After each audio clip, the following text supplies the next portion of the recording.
उस अकाल पुरख नूं याद किया, दसे गुरुआं नूं याद किया, गुरु ग्रंथ साहिब महाराज नूं याद किया, श्री चंद महाराज नूं याद किया, वड वडेरियां नूं, संत अतर सिंह महाराज नूं, संत साधू राम जी नूं, संत नारायण सिंह जी मूणी, तपादराज वाले महापुरखां सारिਆਂ ਨੂੰ याद करदिਆਂ ਹੋਇਆਂ, परिवार तो इजाजत लैंदिਆਂ ਹੋਇਆਂ ਤੇ मेरी माता ਨੂੰ भी आखिर फिर सब तो आखिर ਤੇ ਪੁੱਛਿਆ ਸੀ, हाँ भी बिद्दो जावां। ਤੇ मेरी माता ने ਇਹ ਗੱਲ ਆਖੀ ਸੀ ਕਿ ਤੁਸੀਂ ਆਪਣੇ ਸਾਰੇ ਪਰਿਵਾਰ ਨੂੰ ਰਜਾ ਕੇ ਜਾ ਰਹੇ ਹੋ, ਭਰ ਕੇ ਜਾ ਰਹੇ ਹੋ, ਤੁਸੀਂ ਸਾਰੀ ਜ਼ਿੰਮੇਵਾਰੀਆਂ ਪੂਰੀਆਂ ਕਰਦੇ ਹੋਏ ਜਾ ਰਹੇ ਹੋ ਤੇ ਸਾਰਾ ਪਰਿਵਾਰ ਅੱਜ ਉਸ ਪਰਮਾਤਮਾ ਦੀ ਜੋਤ ਵਿੱਚ ਇੱਕ ਤੁਸੀਂ ਹੋਣ ਜਾ ਰਹੇ ਹੋ ਤੇ ਤੁਹਾਨੂੰ ਉਸ ਚੀਜ਼ ਦੀ ਇਜਾਜ਼ਤ ਦਿੰਦਾ।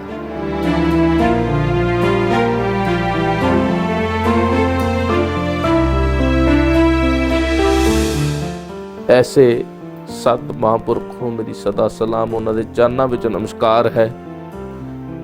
ਤੇ ਹਰ ਇੱਕ ਦੀ ਇੱਛਾ ਹੁੰਦੀ ਹੈ ਕਿ ਬਾਬਾ ਜੀ ਦਾ ਜਦੋਂ ਇਸ ਸੰਸਾਰ ਵਿੱਚੋਂ ਗਏ ਤਾਂ ਕੋਈ ਕਹਿੰਦਾ ਕਰਮਾਂ ਵਾਲੇ ਸੀ ਕਿ ਉਹਨਾਂ ਨੂੰ ਲੈਣ ਗੁਰੂ ਸਾਹਿਬਾਨ ਹੈ, ਕਈ ਕਹਿੰਦਾ ਚੰਗੇ ਕਰਮ ਨੇ ਉਹਨਾਂ ਨੂੰ ਲੈਣ ਸ੍ਰੀ ਚੰਦ ਮਹਾਰਾਜ ਆਏ। ਪਰ ਮੈਂ ਆਪਦੇ ਚੰਗੇ ਕਰਮ ਤਾਂ ਮੰਨਾਂਗਾ ਕੋਈ ਹੋਰ ਲੈਣ ਆਵੇ ਨਾ ਆਵੇ, ਪਰ ਜਦੋਂ ਵੀ ਇਸ ਸੰਸਾਰ ਤੋਂ ਮੈਂ ਜਾਵਾਂ ਮੇਰੇ ਪਿਤਾ ਹੀ ਮੈਨੂੰ ਲੈ ਕੇ ਜਾਣ।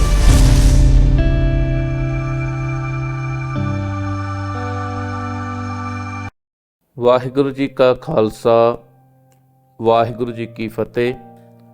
ਅੱਜ ਦਾਸ ਸਾਰੀ ਸੰਗਤ ਦੇ ਚਰਨਾਂ ਦੇ ਵਿੱਚ ਸੰਤ ਬਾਬਾ ਸੁਖਵਿੰਦਰ ਸਿੰਘ ਜੀ ਟਿੱਬੇ ਵਾਲੇ, ਉਹਨਾਂ ਦੇ ਜੀਵਨ ਦੇ ਕੁਝ ਪਲ ਜਾਂ ਉਹਨਾਂ ਦੀ ਸਿੱਖਿਆਵਾਂ ਜੋ ਕੁਝ ਕੁ ਹੱਦ ਤੱਕ ਮੈਂ ਸਿੱਖੀਆਂ ਨੇ ਤੇ ਹੁਣ ਵੀ ਸਿੱਖਣ ਦੀ ਕੋਸ਼ਿਸ਼ ਕਰ ਰਹੇ ਹਾਂ, ਆਪ ਸਾਰੀ ਸੰਗਤ ਦੇ ਚਰਨਾਂ ਵਿੱਚ ਮੈਂ ਪੇਸ਼ ਕਰਨਾ ਚਾਹੁੰਦਾ। ਸੰਤ ਬਾਬਾ ਸੁਖਵਿੰਦਰ ਸਿੰਘ ਜੀ ਟਿੱਬੇ ਵਾਲੇ, ਜਿਨ੍ਹਾਂ ਨੂੰ ਪਿਆਰ ਕਰਨ ਵਾਲੇ ਲਗਭਗ ਕਾਫੀ ਦੇਸ਼ ਦੇ ਕੋਨਿਆਂ ਦੇ ਵਿੱਚ ਵੀ ਅਤੇ ਵਿਦੇਸ਼ਾਂ ਦੇ ਵਿੱਚ ਵੀ ਬੈਠੇ। ਬਾਬਾ ਜੀ ਦਾ ਜੀਵਨ ਸੰਘਰਸ਼ ਦਾ ਭਰਿਆ ਹੋਇਆ ਸੀ।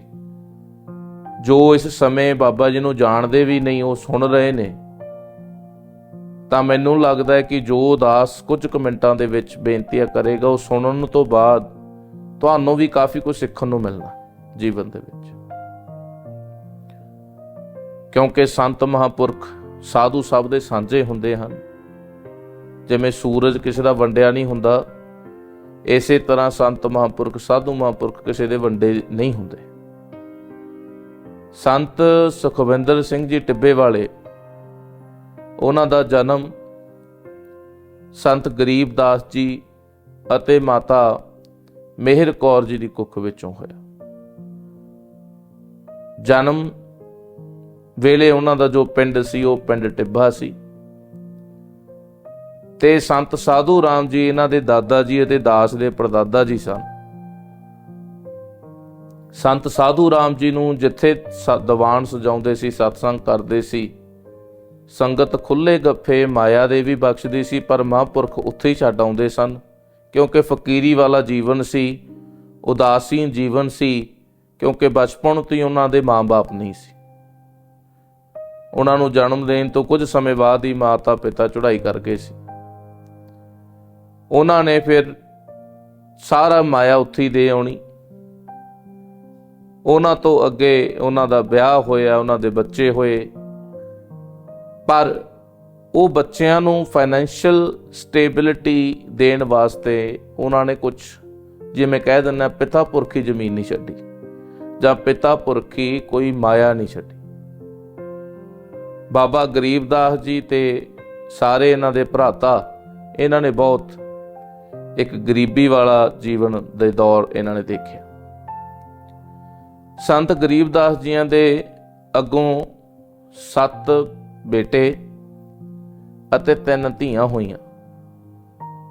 ਸੰਤ ਸੁਖਵਿੰਦਰ ਸਿੰਘ ਜੀ ਟਿੱਬੇ ਵਾਲੇ ਪਿਤਾ ਜੀ, ਇਹਨਾਂ ਦੇ 6 ਭਰਾ ਤੇ 3 ਭੈਣਾਂ ਸੀ। ਇਹ ਸਾਰਾ ਪਰਿਵਾਰ ਬਹੁਤ ਪ੍ਰੇਮ ਕਰਨ ਵਾਲਾ ਸੀ। ਸੰਘਰਸ਼ ਨਾਲ ਜੀਵਨ ਇਹਨਾਂ ਦਾ ਭਰਿਆ ਹੋਇਆ ਸੀ। ਕਿ ਜੋ ਮੇਰੇ ਦਾਦਾ ਜੀ ਸਨ, ਜਿਵੇਂ ਪੁਰਾਣੇ ਸਮਿਆਂ ਦੇ ਵਿੱਚ ਜਿਵੇਂ ਕਹਿ ਦਿੰਦੇ ਨੇ ਸਾਧਾਂ ਦੇ ਮੁੰਡੇ, ਤਾਂ ਅਸੀਂ, ਸਾਡਾ ਪਰਿਵਾਰ ਸਾਧਾਂ ਕਾ ਵੱਜਦਾ ਸੀ। ਤਾਂ ਆਪਦੇ ਪਰਿਵਾਰ ਨੂੰ ਪਾਲਣ ਪੋਸ਼ਣ ਵਾਸਤੇ ਦਾਦਾ ਜੀ ਨੇ ਜਿਵੇਂ ਅਖੰਡ ਪਾਠ ਸਾਹਿਬ ਤੇ ਰੌਲ ਲਾਉਣ ਦੀ ਸੇਵਾ ਨਿਭਾਉਣੀ, ਉਹਨਾਂ ਦੇ ਨਾਲ ਕੀਰਤਨ ਕਰਨ ਜਾਣਾ, ਸਾਰੇ ਪਿਤਾ ਜੀ ਦੇ ਭਰਾਵਾਂ ਨੇ ਨਾਲ ਕੀਰਤਨ ਕਰਨ ਜਾਣਾ ਜਥੇ 'ਚ। ਕਿਸੇ ਨਾ ਕਿਸੇ ਤਰੀਕੇ ਨਾਲ ਇਹ ਆਪਦੇ ਪਰਿਵਾਰ ਦਾ ਪੇਟ ਪਾਲਦੇ ਸਾਰੇ ਰਲ ਮਿਲ ਕੇ। ਤੇ ਪਿਤਾ ਜੀ ਮੇਰੇ ਪੜ੍ਹਨ ਦੇ ਬਹੁਤ ਇੱਛੁਕ ਸੀ। ਮੇਰੇ ਪਿਤਾ ਨੂੰ ਇੱਕ ਚੀਜ਼ ਬਹੁਤ ਕਲੀਅਰ ਸੀ, ਮੈਨੂੰ ਦੱਸਦੇ ਹੁੰਦੇ ਸੀ, ਕਹਿੰਦੇ ਹਰਦੀਪਕ, ਮੈਂ ਇੱਕ ਚੀਜ਼ ਸਿੱਖੀ ਹੈ, ਜੇ ਮੈਂ ਘਰ ਦੀ ਗਰੀਬੀ ਪਰੇ ਕਰਨੀ ਹੈ, ਗਰੀਬੀ ਪਰੇ ਕਰਨ ਦਾ ਇੱਕ ਤਰੀਕਾ ਹੈ, ਉਹ ਹੈ ਮੈਨੂੰ ਪੜ੍ਹਨਾ ਪੈਣਾ ਜੀਵਨ ਦੇ ਵਿੱਚ। ਜੇ ਮੈਂ ਨਹੀਂ ਪੜ੍ਹਿਆ ਤਾਂ ਮੇਰੇ ਤੋਂ ਘਰ ਦੀ ਗਰੀਬੀ ਨਹੀਂ ਪਰੇ ਕੀਤੀ ਜਾਣੀ। ਜਾਂ ਤਾਂ ਧਰਮ ਦੇ ਮਾਰਗ ਦੇ ਵਿੱਚ ਆ ਜਾਓ ਤੇ ਬੇਈਮਾਨੀ ਦੀ ਮਾਇਆ ਇਕੱਠੀ ਕਰੋ ਤਾਂ ਵੀ ਅਮੀਰ ਹੋ ਸਕਦੇ ਹੋ।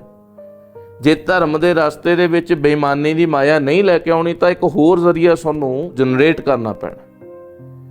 ਮੇਰੇ ਪਿਤਾ ਜੀ ਪਿੰਡ ਟਿੱਬੇ ਵਿੱਚ ਰਹਿੰਦੇ ਹੋਏ, ਜਿੱਥੇ ਇਹਨਾਂ ਦੇ ਆਲੇ ਦੁਆਲੇ ਉਹ ਬੰਦਿਆਂ ਰਹਿੰਦੇ ਸੀ ਜੋ ਪੜ੍ਹਾਈ ਨੂੰ ਜ਼ਿਆਦਾ ਉਹ ਤਰਜੀਹ ਨਹੀਂ ਸੀ ਦਿੰਦੇ, ਪਰ ਫਿਰ ਵੀ ਪਿਤਾ ਜੀ ਕਹਿੰਦੇ ਮੈਨੂੰ ਪੜ੍ਹਨਾ ਪੈਣਾ ਹੈ। ਪਰ ਹੁਣ ਪੜ੍ਹਨ ਕਿੱਥੋਂ? ਉਹ ਪੜ੍ਹਾਈ ਵਾਸਤੇ ਵੀ ਮਾਇਆ ਦੀ ਜ਼ਰੂਰਤ ਹੈ। ਤਾਂ ਬਾਬਾ ਜੀ ਮੈਨੂੰ ਦੱਸਦੇ ਹੁੰਦੇ ਸੀ, ਕਹਿੰਦੇ ਮੈਂ ਆਪਣੇ ਪਿਤਾ ਤੋਂ ਪੈਸੇ ਮੰਗਦਾ, ਮੈਨੂੰ ਸ਼ਰਮ ਆਉਂਦੀ ਸੀ ਜਦੋਂ ਮੈਂ ਆਪਣੇ ਪਿਤਾ ਤੋਂ ਪੈਸੇ ਮੰਗਦਾ। ਐਡਾ ਪਰਿਵਾਰ ਵੀ ਪਾਲਣਾ ਹੁੰਦਾ, ਐਡੇ ਪਰਿਵਾਰ ਨੂੰ ਚਲਾਉਣਾ ਵੀ ਹੁੰਦਾ ਸੀ। ਕਹਿੰਦੇ ਚਲੋ ਮੈਂ ਦਿਹਾੜੀਆਂ ਨਾਲ ਕਰਨੀਆਂ ਸ਼ੁਰੂ ਕਰ ਦਿੱਤੀਆਂ। ਜਿਵੇਂ ਆਮ ਪਿੰਡਾਂ ਦੇ ਵਿੱਚ ਦਿਹਾੜੀ ਤੇ ਜਾਂਦੇ ਨੇ ਤਾਂ ਅੱਧੀ ਦਿਹਾੜੀ, ਜਿਵੇਂ ਫੋਰਨ ਦੇ ਵਿੱਚ ਕੈਨੇਡਾ ਤੇ ਅਮਰੀਕਾ ਅੱਜ ਕੱਲ੍ਹ ਕਨਸੈਪਟ ਹੈ ਨਾ, ਸਟੱਡੀ ਦੇ ਨਾਲ ਪਾਰਟ ਟਾਈਮ ਕੰਮ ਕਰਦੇ ਨੇ।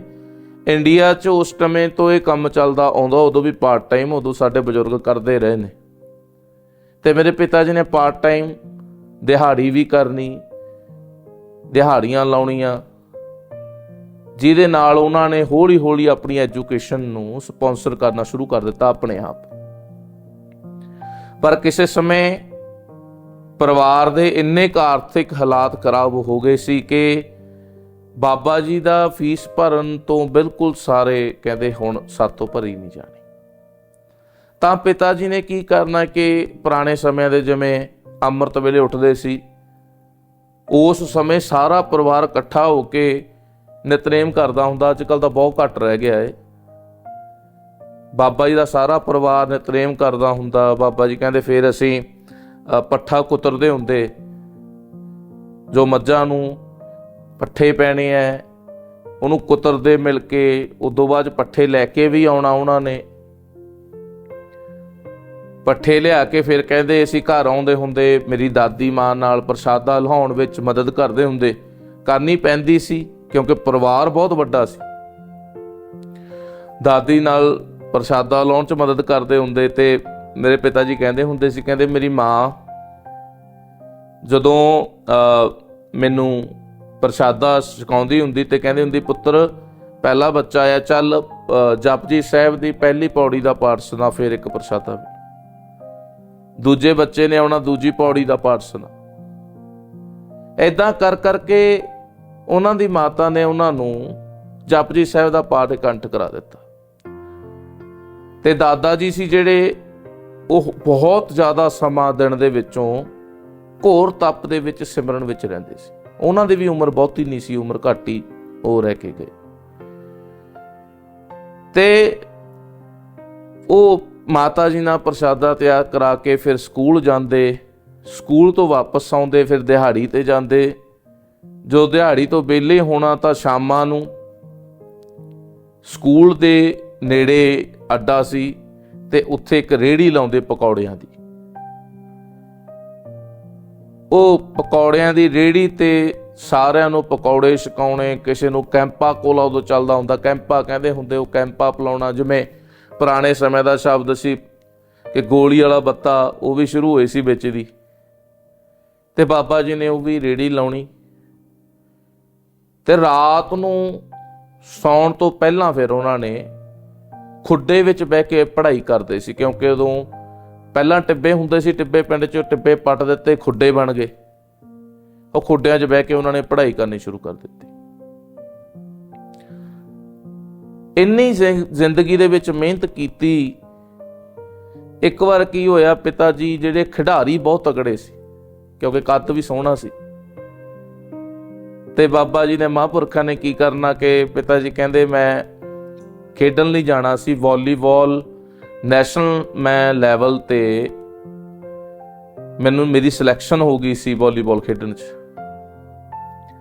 ਕਹਿੰਦੇ ਮੈਂ ਆਪਣੇ ਪਿਤਾ ਨੂੰ ਕਿਹਾ ਕਿ ਪਿਤਾ ਜੀ ਮੇਰੀ ਨੈਸ਼ਨਲ ਲੈਵਲ ਤੇ ਮੇਰੀ ਸਿਲੈਕਸ਼ਨ ਹੋ ਚੁੱਕੀ ਹੈ ਵਾਲੀਬਾਲ ਟੀਮ 'ਚ, ਮੈਂ ਹੁਣ ਇੱਕ ਬਰਮੁਡਾ ਜਿਵੇਂ ਅੱਜ ਕੱਲ੍ਹ ਕਹਿੰਦੇ ਨੇ, ਕੋਈ ਲੌਂਗ ਸ਼ਾਟ ਜਿਹੜੇ ਸਪੋਰਟ ਰਿਲੇਟਡ ਕਲੋਥਿੰਗ ਹੁੰਦੀ ਆ, ਮੈਂ ਉਹ ਵੇਅਰ ਕਰਨੀ ਹੈ ਤੇ ਮੈਂ ਉੱਦਾਂ ਦਾ ਇੱਕ ਕੱਛਾ ਖਰੀਦਣਾ ਹੈ, ਕਿਉਂਕਿ ਉਹੀ ਪਾ ਕੇ ਖੇਡ ਸਕਦੇ ਹੋ, ਅਲਾਓ ਹੈ ਤੁਹਾਨੂੰ, ਕੱਲੇ ਕਸ਼ਹਿਰੇ ਵਿੱਚ ਨਹੀਂ ਸੀ ਖੇਡਣ ਦਿੰਦੇ।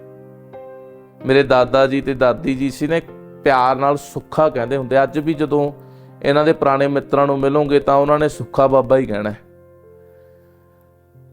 ਤੇ ਮੇਰੇ ਦਾਦਾ ਜੀ ਨੇ ਆਖਿਆ, ਪੁੱਤ ਮੇਰਾ ਬਹੁਤ ਜੀ ਹੈ ਕਿ ਮੈਂ ਤੈਨੂੰ ਮਾਇਆ ਦੇਵਾਂ ਤਾਂ ਕਿ ਤੂੰ ਅੱਗੇ ਖੇਡ 'ਚ ਵੱਧ ਸਕੇ, ਪਰ ਮੇਰੇ ਕੋਲ ਤੈਨੂੰ ਦੇਣ ਲਈ ਕੁਝ ਵੀ ਨਹੀਂ ਹੈ ਇਸ ਸਮੇਂ। ਤੇ ਪਿਤਾ ਜੀ ਕਹਿੰਦੇ ਮੈਂ ਉਸ ਸਮੇਂ ਆਪਣੇ ਪਿਤਾ ਦਾ ਥੋੜਾ ਜਿਹਾ ਮੈਨੂੰ ਮਹਿਸੂਸ ਹੋਇਆ ਕਿ ਮੇਰੇ ਪਿਤਾ ਨੇ ਮੈਨੂੰ ਪੈਸੇ ਨਹੀਂ ਦਿੱਤੇ। ਕਹਿੰਦੇ ਮੈਂ ਨਾ ਫਿਰ ਆਪਣੀ ਦਾਦੀ ਕੰਨੀ ਝਾਕਿਆ ਤੇ ਦਾਦੀ ਕੰਨੀ ਹੱਸਦੇ ਹੱਸਦੇ ਨੇ ਕਿਹਾ, ਮੈਂ ਹੁਣ ਦੇਖਦਾ ਇਹਨਾਂ ਦੀ ਜੇਬ 'ਚ ਕਿੰਨੇ ਕਰੇ। ਤੇ ਜਦੋਂ ਪਿਤਾ ਜੀ ਕਹਿੰਦੇ ਮੈਂ ਦਾਦਾ ਜੀ ਦੀ ਜੇਬ ਵਿੱਚ ਹੱਥ ਪਾਏ ਤਾਂ ਉਹਨਾਂ ਦਾ ਜਿਹੜਾ ਬਟੂਆ ਸੀ ਉਸ ਦੇ ਵਿੱਚ ਇੱਕ ਵੀ ਪੈਸਾ ਨਹੀਂ ਸੀ। ਕਹਿੰਦੇ ਮੈਂ ਉਸ ਦਿਨ ਠਾਣ ਲਿਆ ਸੀ ਕਿ ਜੀਵਨ ਵਿੱਚ ਮੈਂ ਕੁਝ ਕਰਕੇ ਦਿਖਾਉਣਾ, ਮੈਂ ਕੁਝ ਬਣ ਕੇ ਦਿਖਾਉਣਾ।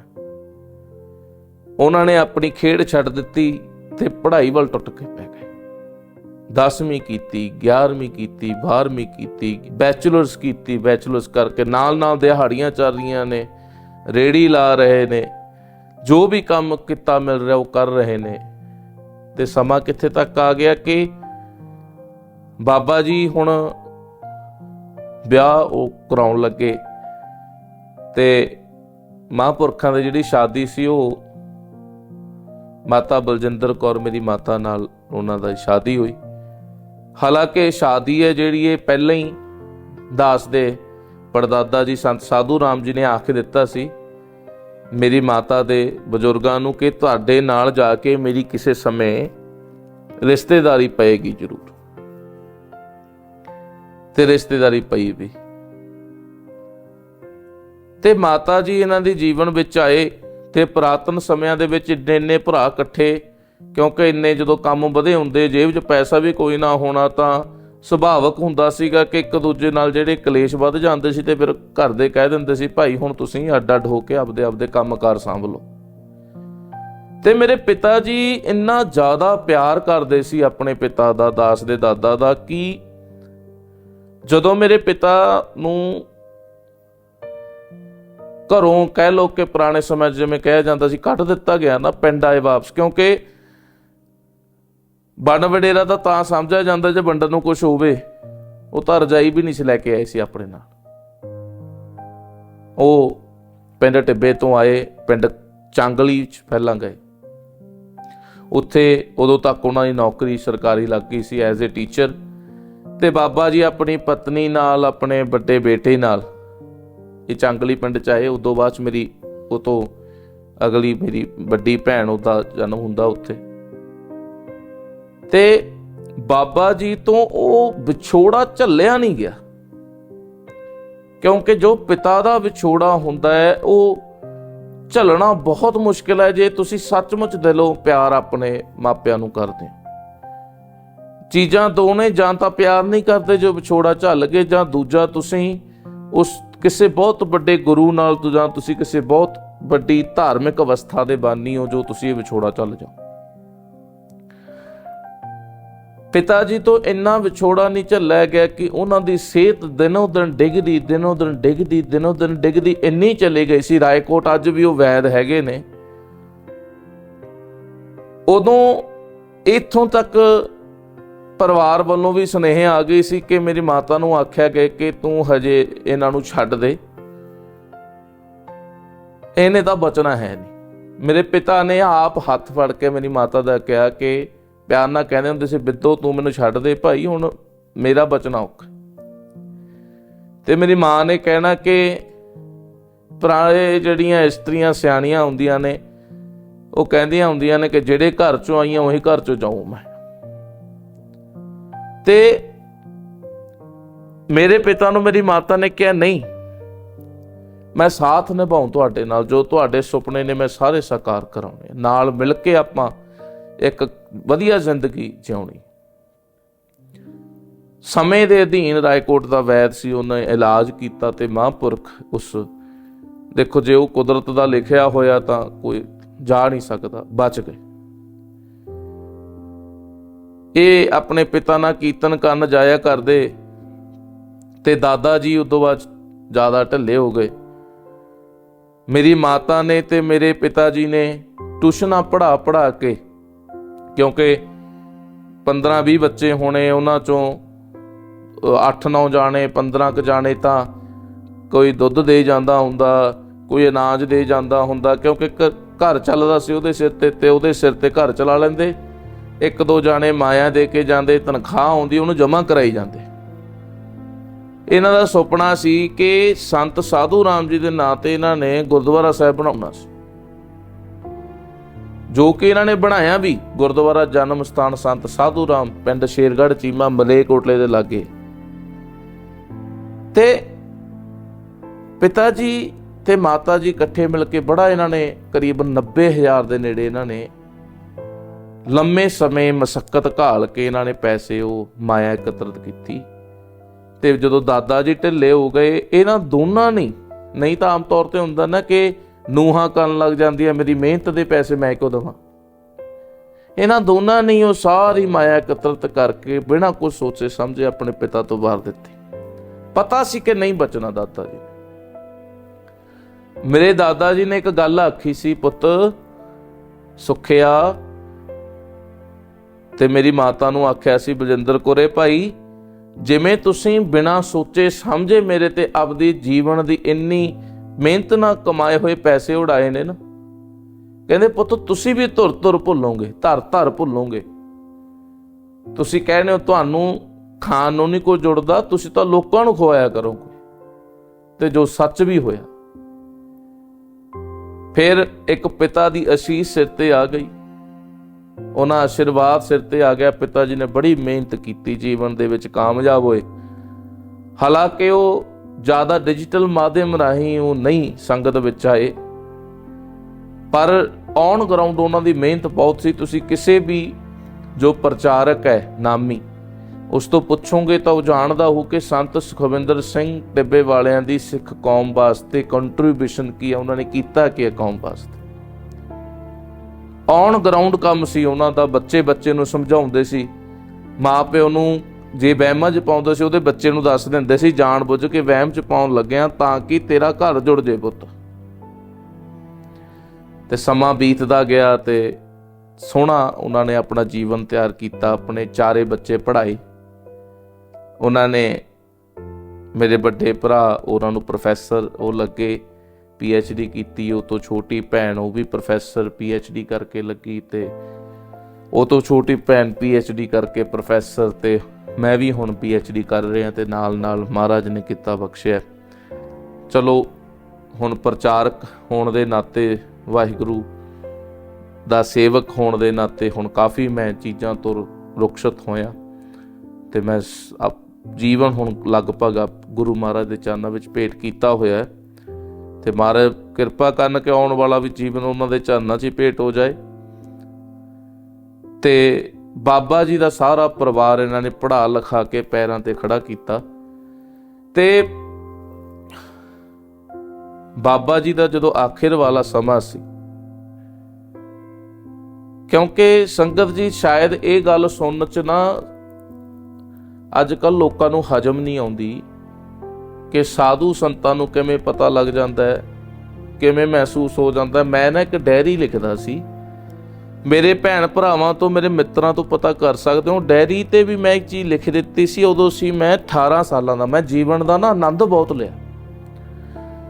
ਮੇਰੇ ਭੈਣ ਭਰਾ ਸਮਝਾਉਂਦੇ ਸੀ, ਉਹ ਤੂੰ ਮਿਹਨਤ ਕਰ ਲੈ, ਤੂੰ ਆ ਕਿਤੇ ਉੱਧਰ ਭੱਜ ਗਿਆ, ਕਿਤੇ ਇੱਧਰ ਭੱਜ ਗਿਆ, ਤੂੰ ਆਪਣੇ ਆਪ 'ਚ ਖਿੜਿਆ ਰਹਿਣਾ, ਤੂੰ ਮਿਹਨਤ ਕਰ ਲੈ, ਕੁਛ ਬਣ ਜਾਏਗਾ। ਮੈਂ ਉਸ ਡਾਇਰੀ ਵਿੱਚ ਵੀ ਇਹੀ ਲਿਖਿਆ ਕਿ 25 ਸਾਲ ਦੀ ਉਮਰ ਤੱਕ ਹੀ ਮੈਂ ਇਸ ਤਰੀਕੇ ਨਾਲ ਜੀਵਨ ਦਾ ਆਨੰਦ ਲੈ ਸਕਦਾ। ਪਰ ਸੱਚਮੁੱਚ ਉਹੀ ਹੋਇਆ ਕਿ 25 ਸਾਲ ਦੀ ਉਮਰ ਵਿੱਚ ਪਿਤਾ ਜੀ ਇਸ ਸੰਸਾਰ ਨੂੰ ਛੱਡ ਕੇ ਚਲੇ। ਮੇਰਾ ਜੀਵਨ ਹੁਣ ਉਹ ਨਹੀਂ ਹੈ ਜੋ ਪਹਿਲਾਂ ਸੀ। ਇੱਕ ਪੁੱਤ ਦਾ ਜੀਵਨ ਨਾ, ਜਿਹਦੇ ਚ ਉਹਨੇ ਆਨੰਦ ਲੈਣਾ ਹੁੰਦਾ ਹੈ, ਇੱਕ ਪੁੱਤ ਦਾ ਆਨੰਦ ਵਾਲਾ ਜੀਵਨ ਉਹਦੇ ਪਿਤਾ ਦੀ ਚਿਖਾ ਨਾਲ ਹੀ ਜਲ ਜਾਂਦਾ ਹੈ। ਇਹ ਯਾਦ ਰੱਖੇ। ਜ਼ਿੰਮੇਵਾਰੀਆਂ ਸਿਰ ਤੇ ਤੈਅ ਪੈਂਦੀਆਂ ਨੇ ਤੇ ਪਿਤਾ ਜੀ ਦਾ ਇਸ ਸੰਸਾਰ ਵਿੱਚ ਆਉਣਾ, ਰਹਿਣਾ ਤੇ ਜਾਣਾ ਸਭ ਸਫਲ ਹੈ। ਪਿਤਾ ਜੀ ਦੇ ਆਖਰੀ ਸਮੇਂ ਵੀ ਅਸੀਂ ਸਾਰਿਆਂ ਨੇ ਲਵੇ ਖੜ ਕੇ, ਕਿਉਂਕਿ ਪਿਤਾ ਜੀ ਨੇ 52 ਸਾਲ ਦੀ ਉਮਰ ਵਿੱਚ ਪਹਿਲਾਂ ਕਹਿ ਦਿੱਤਾ ਸੀ ਮੈਂ ਸੰਸਾਰ ਛੱਡਾਂਗਾ, ਪਰ ਉਦੋਂ ਮੈਂ ਇੱਕ ਮਹਾਂਪੁਰਖਾਂ ਦਾ ਬਹੁਤ ਪਿਆਰ ਕਰਨ ਵਾਲਾ ਕੁਲਵੰਤ ਸਿੰਘ ਹੈ, ਅਸੀਂ ਦੋਨਾਂ ਨੇ ਉਹਨਾਂ ਦੇ ਚਰਨ ਪੜੇ ਸੀ, ਬਾਬਾ ਜੀ ਇੱਦਾਂ ਨਾ ਕਰੋ, ਕਿਉਂਕਿ ਸ੍ਰੀ ਚੰਦ ਮਹਾਰਾਜ ਦੇ ਅਸੀਂ ਉਹਨਾਂ ਦੇ ਚਰਨਾਂ ਦੇ ਪੈਰਵਕਾਰ ਹਾਂ, ਅਸੀਂ ਗੁਰੂ ਗ੍ਰੰਥ ਸਾਹਿਬ ਮਹਾਰਾਜ ਚਰਨਾਂ ਦੇ ਸੇਵਕ ਹਾਂ। ਉਦਾਸੀਨ ਸੰਪਰਦਾ ਹੋਣ ਕਰਕੇ ਪਿਤਾ ਜੀ ਸ਼ੁਰੂ ਤੋਂ ਹੀ ਧਿਆਨ ਮਾਰਗ ਦੇ ਵਿੱਚ ਕਾਫੀ ਮਿਹਨਤ ਕਰਦੇ ਸੀ ਤੇ ਮੇਰਾ ਵੀ ਜਿਹੜਾ ਬਚਪਨ 'ਚ ਜ਼ਿਆਦਾ ਇੰਟਰਸਟ ਸੀ ਉਹ ਧਿਆਨ ਮਾਰਗ ਦੇ ਵਿੱਚ ਸੀ।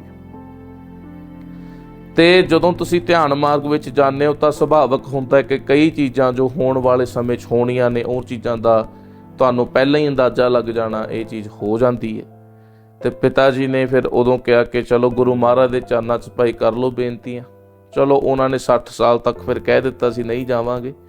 ਫਿਰ 60 ਸਾਲ ਦੀ ਉਮਰ ਦੇ ਵਿੱਚ ਉਹਨਾਂ ਨੇ ਸਾਰੇ ਪਰਿਵਾਰ ਦੇ ਸਾਹਮਣੇ, ਜਿਵੇਂ ਮੈਂ ਉਹਨਾਂ ਦੇ ਭੋਗ ਤੇ ਜਦੋਂ ਦੀਵਾਨ ਲਗਾਇਆ ਸੀ, ਕੀਰਤਨ ਕੀਤਾ ਸੀ, ਉਦੋਂ ਬੋਲਿਆ ਸੀ ਕਿ ਉਸ ਅਕਾਲ ਪੁਰਖ ਨੂੰ ਯਾਦ ਕੀਤਾ, ਦਸੇ ਗੁਰੂਆਂ ਨੂੰ ਯਾਦ ਕੀਤਾ, ਗੁਰੂ ਗ੍ਰੰਥ ਸਾਹਿਬ ਮਹਾਰਾਜ ਨੂੰ ਯਾਦ ਕੀਤਾ, ਸ੍ਰੀ ਚੰਦ ਮਹਾਰਾਜ ਨੂੰ ਯਾਦ ਕੀਤਾ, ਵੱਡ ਵਡੇਰਿਆਂ ਨੂੰ, ਸੰਤ ਅਤਰ ਸਿੰਘ ਮਹਾਰਾਜ ਨੂੰ, ਸੰਤ ਸਾਧੂ ਰਾਮ ਜੀਆਂ ਨੂੰ, ਸੰਤ ਨਰੈਣ ਸਿੰਘ ਜੀ ਮੂਣੀ, ਤਪਾਦਰਾਜ ਵਾਲੇ ਮਹਾਂਪੁਰਖਾਂ ਨੂੰ, ਸਾਰਿਆਂ ਨੂੰ ਯਾਦ ਕਰਦਿਆਂ ਹੋਇਆਂ, ਪਰਿਵਾਰ ਤੋਂ ਇਜਾਜ਼ਤ ਲੈਂਦਿਆਂ ਹੋਇਆਂ, ਤੇ ਮੇਰੀ ਮਾਤਾ ਨੂੰ ਵੀ ਆਖਰ ਫਿਰ ਸਭ ਤੋਂ ਆਖਰ ਤੇ ਪੁੱਛਿਆ ਸੀ ਹਾਂ ਵੀ ਬਿੱਦੋ ਜਾਵਾਂ।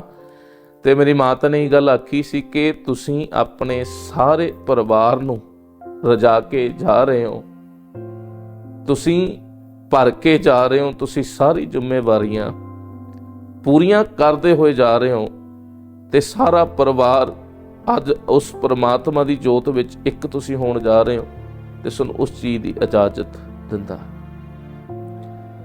ਇਹ ਹੈ ਸਾਧੂ ਦਾ ਜੀਵਨ, ਇਹ ਹੈ ਸੱਚੇ ਸੰਤ ਦਾ ਜੀਵਨ, ਜਿਨ੍ਹਾਂ ਨੇ ਆਪਣਾ ਸਾਰਾ ਜੀਵਨ ਆਪਣੇ ਪਰਿਵਾਰ ਨੂੰ ਪੜ੍ਹਾਉਣ ਲਿਖਾਉਣ ਦੇ ਵਿੱਚ, ਗ੍ਰਸਤ ਨੂੰ ਪਾਲਣ ਦੇ ਵਿੱਚ ਅਤੇ ਸੰਗਤ ਦੀ ਸੇਵਾ ਵਿੱਚ ਲਾਇਆ ਹੋਵੇ। ਐਸੇ ਸਤ ਮਹਾਂਪੁਰਖ ਨੂੰ ਮੇਰੀ ਸਦਾ ਸਲਾਮ, ਉਹਨਾਂ ਦੇ ਚਰਨਾਂ ਵਿੱਚ ਨਮਸਕਾਰ ਹੈ।